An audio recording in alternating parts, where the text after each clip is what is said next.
Hey there, and welcome to the Deep Dive. Hi, everyone. Today, we're cracking open some fascinating material someone shared with us. It kind of flips the script on cybersecurity, you know? Yeah, it does. Instead of just the usual focus on firewalls and software. Right. We're diving into how hackers target you, the person, Yep, directly. exactly. And this isn't always about super complex code breaking. We've got these sources, looks like some notes maybe called pod.pdf mentions CybergirlBytes, hmm and they make it really clear. The real target is often just, well, human nature itself. Okay, so let's get into that. This material uses the term social engineering, Right. describes it as a kind of psychological game, which I Yeah. think is the key idea here, isn't it? It's less about fighting machines. Yeah, much more about navigating manipulation, human Yeah, why does manipulation. this work so well? That's what's really interesting. Well, the sources point out it's because hackers exploit our, natural human tendencies. Like what? Trust? Trust, yeah, definitely. Curiosity, too.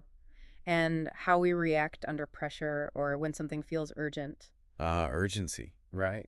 If they can trick you into doing something, clicking a link, giving info, they basically just walk past all the technical defenses you might have set up. So they're hacking your decision-making process, essentially. That's a good way to put it, yeah. Think about that classic example, the one the source mentions. A call that looks like it's from your bank. Uh-huh.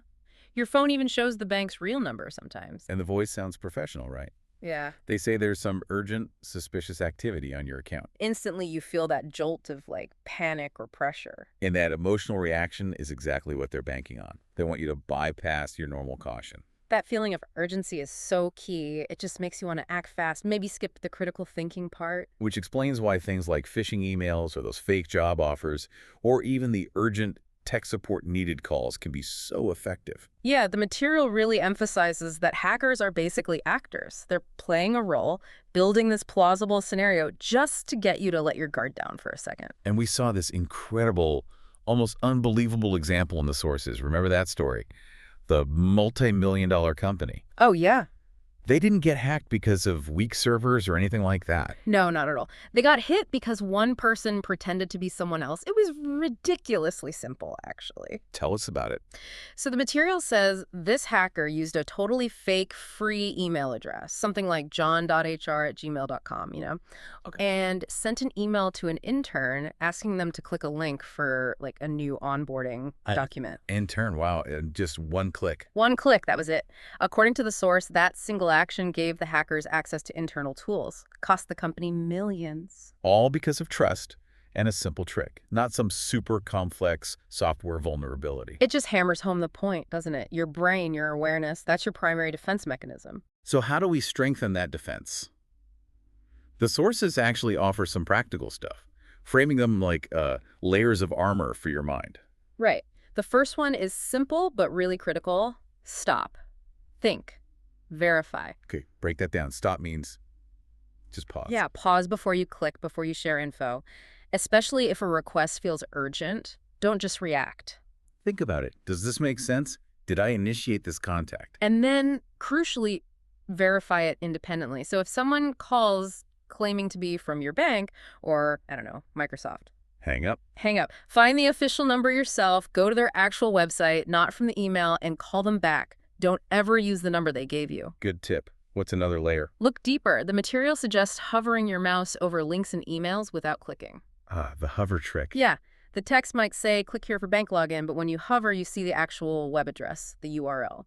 And it might be some totally random, suspicious-looking string of characters. Exactly. It takes half a second, but it can instantly reveal a fake. That's smart. What else?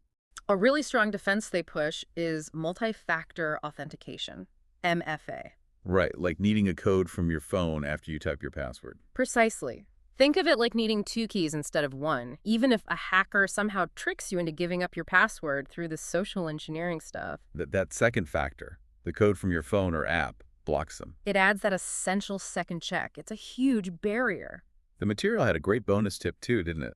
About emotions. Oh, yeah. Basically, if something feels overly urgent or it's trying to make you feel scared or angry or even overly excited, that's a major red flag. Because hackers deliberately use that pressure. They want to push your emotional buttons to make you bypass your logical brain and just act impulsively. Okay, so bringing it all together then.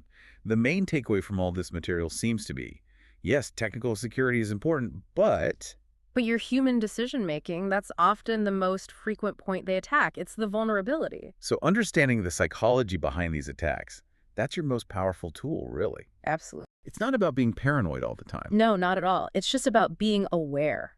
Aware that your trust, your reactions, your desire to be helpful even, those are the things being targeted. Hmm.